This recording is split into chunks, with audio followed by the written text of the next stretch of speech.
I've been trying to get my finances in order, but it feels impossible with our college lifestyle. Tell me about it. Between textbook, coffee, and occasional night out, I'm always straight to think. How do you even manage it? Exactly. I've been using this budgeting app to apply the stuff realistically, and it's called Mint, and it's really good to track my spending, and it categorizes everything so I can see where I need to cut back. Mint? I've heard of that. Does it help? Yeah, it links to your bank account and tracks your expenses, and it really just helps a lot. And what did you find? I realized I spend a lot of money on things I don't necessarily need, like coffee in the morning, when I could just brew it at home and save a lot more money. I should try that. I've been using Acorns for a bit. It rounds up my purchases to the nearest dollar and invests the spare change.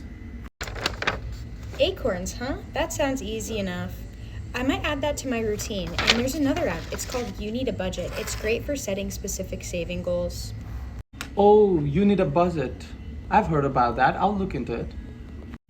And I've been using a lot more student discounts. There's just a lot more out there that students don't really know about. True, I always forget about those. What about bigger expenses like rents and textbooks?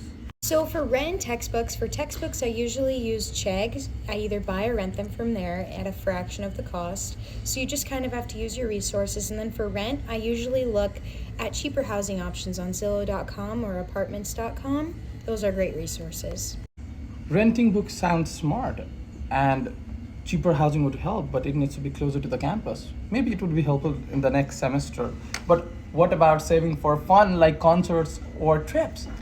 I've been setting aside a little bit of money each week using the app Digits. It automatically saves small amounts based on my spending habits.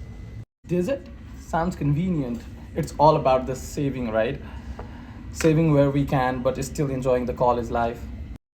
Exactly. It's all about small changes. We can't live too frugally after all. Definitely not. I'm on board with that. Can we check in with each other to stay on track? Sounds good. Here's to being financially savvy but also enjoying college. Cheers to that.